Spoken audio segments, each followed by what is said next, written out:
ETF index mutual funds నేర్చుకుని stock మార్కెట్లో రాణించాలనుకుంటున్నారా? వెంటనే ఈ నెంబర్కి కాల్ చేయండి. నమస్తే, నేను Keshav. Welcome to Suman TV. అమెరికాలో వీసా నిబంధనలు సరళతరం చేస్తున్నారా, రాను రాను కఠినతరం అవుతున్నాయా? మరీ ముఖ్యంగా విదేశీయులు అమెరికాలో అడుగు పెట్టేందుకే భయపడేటువంటి సంకేతాలు చాలా స్పష్టంగా కనిపిస్తున్నాయి. అమెరికా ప్రభుత్వం వీసా స్లాట్స్ను కూడా బ్యాన్ చేయాలి, టెంపరరీ బ్యాన్ పెట్టాలనేటువంటి ఒక డెసిషన్ తీసుకుంది. దీనివల్ల జరిగేటువంటి పరిణామాలు ఏంటి, అసలు ఎవరిని ఉద్దేశించి ఏ అంశాలను బేరీజ్ వేసుకుని ఈ నిర్ణయం తీసుకుంది ట్రంప్ సర్కారు? సార్, విశ్లేషించేటువంటి ప్రయత్నం చేద్దాం. మనతో పాటు లా స్టూడెంట్ అమెరికా నుంచి సాయి శ్రీనివాస్ గారు జాయిన్ అవుతున్నారు. సాయి శ్రీనివాస్ గారు నమస్తే. నమస్తే సార్. సాయి శ్రీనివాస్ గారు, ఈ వీసా స్లాట్స్ పైన టెంపరరీ బ్యాన్ అంటే ఆల్మోస్ట్ ఇంకా ఇప్పటి వరకు ఏవైతే స్లాట్స్ బుక్ అయినాయో అవి మాత్రం కంటిన్యూ చేస్తారు. ఇక తర్వాత మళ్ళీ స్లాట్ ఓపెనింగ్ జరిగే వరకు వెయిట్ చేయాల్సిందే ఎవరైనా. సో అంతేనా ట్రంప్ సర్కార్ తీసుకున్నటువంటి డెసిషన్? ఇది మొత్తం ప్రపంచవ్యాప్తంగా ఇదే రూల్ కదా, లేదా ఓన్లీ భారతీయులకి ఏమైనా స్పెషల్గా పెట్టారా? ఇది ప్రపంచవ్యాప్తంగా ఇదే రూల్ పెట్టారు సార్ ప్రస్తుతానికైతే. సో ద రీజన్ ఏంటంటే, నేను అనుకోవడం ఏంటంటే, మీరు అందరు ఇందాక కూడా మనం డిస్కస్ చేసాము, ఇంటర్నేషనల్ స్టూడెంట్స్ ఏ యూనివర్సిటీ అయినా 15% అనేది తీసుకొని రావాలి, అందుకని ఎక్కువ తీసుకొని రాకూడదు అనేది ఎలా అడ్డుకట్ట వేయగలరు సార్? యూజువల్ గా ఈ వీసా అపాయింట్మెంట్స్ కానీ తగ్గడం కానీ, ఈ ప్రాసెసింగ్ టైం ఎక్కువ పెంచడం కానీ, లేకపోతే వీసా అపాయింట్మెంట్ సంవత్సరానికి ఒకసారి లేకపోతే నెలకు ఒకసారి ఇవ్వడం జరిగింది, ఏమైతుంది, మనకు ఇంట్రెస్ట్ పోతుంది కదా సార్ కంప్లీట్ గా అమెరికాకి రావాలి, వేరే దేశానికి వెళ్ళి చదువుకోవాలి అనేది. అట్లనే సో మీ అందరికి ఇంకోటి కూడా చెప్తాను సార్. ఈ మధ్య మన ఆంధ్రప్రదేశ్ లో తెలంగాణలో ఒక ఎమ్మెల్యే టూరిస్ట్ వీసా మీద అప్లై చేయడం జరిగింది సార్. ఆమెది కూడా వీసా రిజెక్ట్ చేయడం జరిగింది. లేడీ ఎమ్మెల్యే, సో ఆమె టూరిస్ట్ వీసాకి వెళ్తే ఆమె వీసా రిజెక్ట్ చేయడం జరిగింది. ఆమెకి ఏమని చెప్పారంటే, నువ్వు సో పర్మనెంట్ గా అమెరికాలో ఉండే ఛాన్స్ ఉంటుంది, అందుకే నీ వీసా రిజెక్ట్ చేస్తామంటుంది. సో ఆ ఎమ్మెల్యే గారు ఎవరు వచ్చేసి ఐడి కార్డు చూపించి నా కాన్షియన్సీకి నేను సేవ చేసుకోవాలి అన్నా కానీ వీసాని క్యాన్సిల్ చేయడం జరిగింది. You can understand the scrutiny, లేకపోతే ఈ డినైల్ ఆఫ్ ద వీసాస్ కూడా ఎంత విపరీతంగా పెరిగిపోయాయో ఒకసారి అర్థం చేసుకోవాలి సార్. అట్లనే ఇక్కడ ట్రంప్ సర్కార్ ఏం తీసుకొని వచ్చిందంటే సార్, సింపుల్ గా ఈ సోషల్ మీడియా వెట్టింగ్ అనేది ఒకటి స్టార్ట్ చేయడం జరిగింది సార్. అంటే కొత్త రూల్స్ లో ఈ సోషల్ మీడియా అనేది అబ్జర్వ్ చేస్తారు సార్. మనం ఫర్ ఎగ్జాంపుల్ ఇప్పుడు మీరు నేనే ఒకటి కాన్వర్సేషన్ మాట్లాడుతున్నాం సార్ ట్రంప్ గురించి. ట్రంప్ అక్కడ ఏమైతుందంటే ఏఐ వాడి మనల్ని స్క్రూటినీ చేస్తారు. ట్రంప్ లేకపోతే మనం కమ్యూనిజం లేకపోతే సో ఎలాన్ మస్క్ ఇట్లా పెట్టితే ఏఐకి ఎలా అర్థమైతే సార్ మనం ఏం మాట్లాడామో ఎలా దాన్ని అర్థం చేసుకుంటా, జస్ట్ ఆ కీవర్డ్స్ వాడేసి నా వీసాని రిజెక్ట్ చేసేస్తా.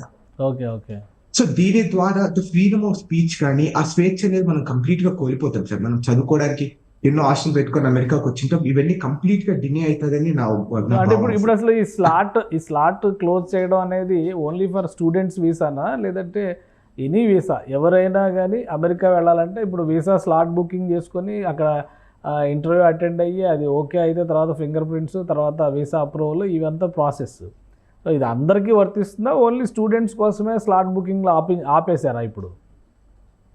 అందరికీ వర్తిస్తుంది సార్ ఇది. సో ఎవరైనా విజిటర్ వీసా తీసుకోవాలన్నా కానీ సేమ్ ప్రొసీజర్, స్లాట్ లేదు కాబట్టి ఇప్పుడు ఎవరు వెళ్తానికి అవకాశం లేదు. అవును. So America banned for visiting, ban for working as of now. Okay. So ఏంటి దీనికి పరిష్కారం ఏంటి? ఎందుకు ఇలాంటి కఠిన నిర్ణయం తీసుకోవాల్సి వచ్చింది? స్టూడెంట్స్ వీసాస్ గురించి స్టూడెంట్స్ కోసమే రెగ్యులేట్ చేసేటువంటి ఆలోచన ఉంటే అందరికీ బ్యాన్ ఎందుకు పెట్టారు? సో వివిధ సందర్భాలు సార్, మేక్ అమెరికా గ్రేట్ అనేది, లేకపోతే ఇక్కడ అమెరికన్స్ జాబ్స్ అనేది వీళ్ళందరూ తీసుకొని పోతున్నారు. సో వీళ్ళ ఇంటర్నేషనల్ స్టూడెంట్స్ వచ్చి తీసుకుంటున్నారు. మీరందరూ చూసింటారు ఈ ఓపీటీని కానీ స్టెమ్ ఓపీటీని కానీ మార్కో రూబో కూడా నేను రిమూవ్ చేస్తాను, నేను అధికారం నేను సెక్రటరీగా నేను ప్రామిస్ చేస్తాను, ఈ ఓపీటీ బిల్ ని నేను రిమూవ్ చేస్తానని చెప్పడం జరిగింది. సో ఇలా వివిధ సందర్భాలు వాళ్ళు చేసే ఆర్గ్యుమెంట్స్ కానీ ఈ నేటివ్ అమెరికన్స్ కి ఫర్దర్ చేయాలి అనే ఒక సందర్భంలో ఇవన్నీ చేస్తున్నారని నేను అనుకుంటున్నా సార్. అట్లనే ఇది ఎంతవరకు వెళ్తాదని కూడా ఒకసారి మనం ఆలోచించుకోవాలి. అట్లనే ఈ సోషల్ మీడియా వెట్టింగ్ అనేది మోస్ట్ అంటే ఏమంటే హార్డెస్ట్ థింగ్స్.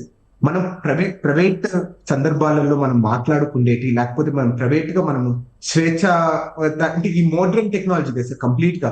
మనం నీకు ఏదైనా కానీ మీరు చెప్పాలనుకుంటే మీ సోషల్ మీడియా ద్వారా చెప్తున్నారు. ఇప్పుడు దాన్ని మీరు కట్టేల్ చేయాలి అనుకుంటే ఇది ఎక్కడికి వెళ్ళిపోతుంది కూడా ఒకసారి ఆలోచించుకోవాలి సార్. ఇవన్నీ ఈ స్టెమ్ లేకపోతే ఈ హార్డ్వేర్ ఇష్యూస్ కానీ లేకపోతే బర్త్ రైట్ సిటిజన్షిప్ ని కానీ ఇవన్నీ కట్టేల్ చేయాలంటే ఎలా చేయాలి? ఇన్కమింగ్ స్టూడెంట్స్ కానీ ఇన్కమింగ్ వర్కర్స్ కానీ ఇక్కడికి రాకోకుండా ఆపేస్తే ఇవన్నీ స్టాప్ అయిపోతాయని తను ఆలోచిస్తున్నాడని నేను అనుకుంటున్నాను. అంటే ఇప్పుడు ఆల్రెడీ అమెరికాలో ఉన్న వాళ్ళు కానీ వీసా ఉండి అమెరికా పర్యటనకి వెళ్ళేటువంటి వాళ్ళు కానీ వాళ్ళు సోషల్ మీడియాలో కనుక అమెరికాకు వ్యతిరేకంగానో కమ్యూనిజానికి ఫేవర్గానో లేదా ఈ పాలస్తీనా ఇజ్రాయెల్ లాంటి ఇష్యూస్లో పాలస్తీనా వైపు మాట్లాడితే వాళ్ళని ఆపేసేటువంటి అవకాశం ఉంటుందా? ఇమిగ్రేషన్ దగ్గర ఆపేసి మళ్ళీ వెనక్కి డిపోర్ట్ చేసేటువంటి అవకాశం ఉంటుందా? ఇప్పటికైతే ప్రస్తుతానికైతే ట్రంప్ ఏం చెప్తున్నాడంటే నేషనల్ సెక్యూరిటీకి మీరు టెర్రరిస్ట్ ఆర్గనైజేషన్స్ కి సపోర్ట్ చేస్తున్నారు కాబట్టి మేము సోషల్ మీడియా వెట్టింగ్ ద్వారా మిమ్మల్ని ఐడెంటిఫై చేసి మీ వీసా డినై చేస్తాము అంటున్నారు. కానీ అసలైన సందర్భాలలో అంటే దేనికైనా వాడచ్చు కదా సార్ వాళ్ళు. అంటే ట్రంప్ ని వ్యతిరేకంగా చేసినా గానీ లేకపోతే విధి విధానాలను అమెరికన్ విధి విధానాలని ఒకసారి ఏదైనా క్వశ్చన్ చేసినా గానీ దీనికి కూడా వాడచ్చు కదా. ఇప్పుడు వీసా డినై అయితే మీరు క్వశ్చన్ చేసే రైట్ లేదా, మీరు జస్ట్ ఆ స్లిప్ ఇస్తారు, మనం వెనక్కి వెళ్ళిపోవాలి. ఓకే. సో మనం క్వశ్చన్ చేసే రైట్ లేనప్పుడు ఈ సోషల్ మీడియా వెట్టింగ్ ద్వారా ఏమైతుంది అన్ని వీసా డినైల్స్ వచ్చేస్తాయి. అవును కనుకంటే ఆల్రెడీ వీసా శాంక్షన్ అయిపోయి వెళ్ళే వాళ్ళు కూడా ఉంటారు కదా. సో ఇమిగ్రేషన్లో వెరిఫికేషన్ టైంలో ఈ సోషల్ మీడియాని స్క్రూటినీ చేసినా ఎవరైనా పొరపాటునో గ్రహపాటునో ఏదో ఒక పోస్ట్ షేర్ చేసినా అది పెట్టినా అక్కడ కూడా స్టాప్ చేసేటువంటి అవకాశం ఉంటుంది. అక్కడ కూడా స్టాప్ చేసి డిపోర్ట్ చేసే అవకాశం ఉంటాయి సార్. ఆ డిపోర్టేషన్ ఒకసారి జరిగిన తర్వాత ఇంకా మీరు జీవితాంతం అమెరికాకి రాలేదు, అంటే కంప్లీట్ బ్యాన్ వచ్చేస్తారు. ఓకే ఇంకా మళ్ళీ అప్లై చేయడము రెన్యువల్ లాంటివి కూడా ఏమి ఉండవు, ఇక చాప్టర్ క్లోజ్. అమెరికా వెళ్ళడం అనేది మీకు సాధ్యం కాని కలగా మారిపోద్ది. అవును అంతే సార్. అట్లీస్ట్ వీసా డినై అయినా కానీ అట్లీస్ట్ మనం నెక్స్ట్ అప్లై చేయడానికి ఛాన్స్ ఉంటుంది సార్. కానీ డిపోర్టేషన్ ఒకసారి జరిగిన తర్వాత మనం శాశ్వతంగా అమెరికాకి పోలేదు. అంటే వీళ్ళు చెప్తారు 10 సంవత్సరాల తర్వాత మీరు తిరిగి రావచ్చు, which is not possible guys. Okay. So అందుకు ఇప్పుడు అట్లనే సార్ టూరిస్ట్ వీసాస్ కూడా విపరీతంగా తగ్గించారు సార్. మీకు తెలుసో తెలీదో ఓన్లీ భారతీయులు 400 కోట్లు ఓన్లీ వీసా అపాయింట్మెంట్స్ కి డబ్బులు ఖర్చు పెట్టారు సార్. 400 కోట్లు. అప్లికేషన్ పెట్టేటప్పుడు కట్టే ఫీజు, అప్లికేషన్స్ కట్టేటప్పుడు ఫీజు 400 కోట్లు సార్ సుమారు. ఓకే. సో అమెరికా క్రేజ్ మన దేశంలో అంత పెద్ద ఎత్తున ఉంది. అవునవును సార్. అట్లనే మీరు చూసుకుంటారు. సో ట్రంప్ అధికారంలోకి వచ్చిన తర్వాత almost 25% of the international students అమెరికాకి రావడం చాలా తగ్గిపోయారు. ఓకే. సో దీని ద్వారా ఎవరు ఎఫెక్ట్ అవుతుంది అంటే ఇక్కడ ఉన్న పబ్లిక్ యూనివర్సిటీ మనము ఫుల్ ఫీజ్ పే చేస్తాం.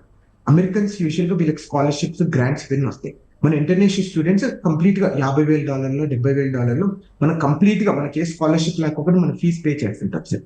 ఇవన్నీ దీని ద్వారా యూనివర్సిటీస్ నడవడం కానీ చాలా బాగా అంటే గ్రోత్ కానీ రీసెర్చ్ డెవలప్మెంట్ కానీ ఇవన్నీ విపరీతంగా ఫండ్స్ వాడతారు. సో అదే కట్టెలు చేసి యూనివర్సిటీ సస్టైన్ అవుతాయా లేదా అనేది కూడా ఒకసారి ఆలోచించుకోవచ్చు. అలానే యూనివర్సిటీకి అనుసంధానంగా విపరీతమైన షాప్స్ కానీ అక్కడ ఎకనామీ కానీ విపరీతంగా గ్రో అయింది, అవి కూడా కట్టెలు అయిపోతాయి కదా. ఇవన్నీ లాస్ట్ కి ఎవరు ఎఫెక్ట్ అవుతారు? అమెరికన్ ఎకనామీ ఎఫెక్ట్ అవుతారు. అది ఎవరికి అర్థం కావడం లేదు. రైట్. అంటే ఈ బ్యాన్ మీద ఎప్పటి వరకు ఉండొచ్చు, ఏమన్నా సడలించే అవకాశాలు ఉండదా? ఇప్పుడంతా అడ్మిషన్స్ సీజన్ నడుస్తుంది కాబట్టి 2-3 నెలల్లో ఈ రిస్ట్రిక్షన్ పెట్టారనుకోవాలా? అంటే నేనైతే ఇప్పుడు అడ్మిషన్స్ నడుస్తున్నాయి కాబట్టి అట్లనే ఈ H1B అప్రూవల్స్ నడుస్తున్నాయి కాబట్టి ఇప్పుడు బ్యాన్ పెట్టారనేది నేను అనుకుంటున్నాను సార్. దీనివల్ల ఏమవుతుందంటే మన వాళ్ళు కొంచెం డిస్ఇంట్రెస్టెడ్ కానీ లేకపోతే ఎందుకు లేకపోవడం నెక్స్ట్ సంవత్సరం కానీ ఒక 2-3 years తర్వాత వెళ్ళిపోదాము అనే ఒక ఇంటెన్షన్ తో పోస్ట్పోన్ చేసుకుంటా వస్తుంటుంది సార్. అదే రీజన్ తో చేశాడనైతే నేను అనుకుంటున్నాను. Right. Thank you Sai Srinivas గారు విశ్లేషణ అందించినందుకు. ఇది అమెరికాలో వీసా స్లాట్స్ ఇచ్చేటువంటి విషయంలో కూడా బ్యాన్ విధించింది. ఎందుకంటే పెద్ద ఎత్తున అమెరికా వస్తున్నటువంటి వ్యక్తులు ఎవరైనా కానీ విద్యార్థులు కావచ్చు, సందర్శకులు కావచ్చు, అమెరికా వ్యతిరేక భావజాలాన్ని ప్రచారం చేసేటువంటి అవకాశాలు ఉండేటువంటి వ్యక్తులను అయితే ఖచ్చితంగా నిలుపుదల చేయాలని డిసైడ్ చేశారు. స్లాట్ బుకింగ్స్ని నిలుపుదల చేస్తే ఈ విపరీతమైనటువంటి రెస్పాన్స్, ఊహించని విధంగా వస్తున్నటువంటి ఈ అప్లికేషన్ ప్రాసెస్ని కూడా కొంతవరకు కర్టైల్ చేయడానికి అవకాశం ఉంటుందనేటువంటి ఆలోచన అమెరికా ప్రభుత్వం చేస్తున్నట్టు కనిపిస్తుంది. ఇక అమెరికాలో చదువుకోవడానికి కానీ లేదా అమెరికాలో సరదాగా విహారానికి వెళదాం అనుకున్న వాళ్ళు కానీ మీ సోషల్ మీడియాని జాగ్రత్తగా స్క్రూటినీ చేసుకోవాల్సి ఉంటుంది. అడ్డదిడ్డమైన పోస్టులు, రాజకీయపరమైనటువంటి ప్రేలాపనలు, అలానే సిద్ధాంతపరమైనటువంటి వాదనలు ఇలాంటివి చేస్తే అది ఏ విధంగా మీ గ్రహపాటు అవుతుందో కూడా ఎవరూ చెప్పలేరు. సో ఉన్నటువంటి అంశాలను స్క్రూటినీ చేసినాక సోషల్ మీడియాలో మీరు చేస్తున్నటువంటి వాదనలు అమెరికా వ్యతిరేక భావజాలంగా కనుక భావిస్తే అక్కడికి వెళ్ళినా కానీ డిపోర్ట్ చేసే ఛాన్సెస్ ఉంటాయని సాయి శ్రీనివాస్ గారు విశ్లేషిస్తున్నారు. డిపోర్ట్ చేస్తే జీవితంలో అమెరికా చూడడం అనేది, అమెరికా గడప తొక్కడం అనేది సాధ్యమే కాదు. కాబట్టి అమెరికా వెళ్ళాలనేటువంటి కోరిక ఉంటే మాత్రం సోషల్ మీడియా పైన కూడా మీ కంట్రోల్ మీకు ఉండాల్సినటువంటి అవసరం కనిపిస్తుంది. ఇది special discussion. Keep watching. Suman టీవీలో మీ పర్సనల్ అండ్ బిజినెస్ ప్రమోషన్స్ కోసం కింది నెంబర్కి కాంటాక్ట్ చేయండి.